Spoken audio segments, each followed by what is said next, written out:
ครับนี่น้ำผึ้งเอาไหมดีหน่อย ในปลาแมคครู ผักพร้อมเลยนะครับใหม่ๆ โอ้ เลยนะครับ หอยนางรมคู่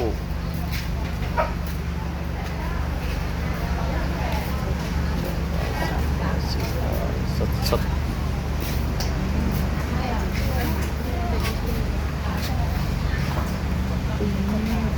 ใส่น้ำซุปพร้อมน้ำจิ้มนะคะโรงแรมไม่ดีแต่เมื่อคืนนะ เดี๋ยววันไหนก่อนเราแวะมาเจอกัน ร้านไหนของทะเลสดสด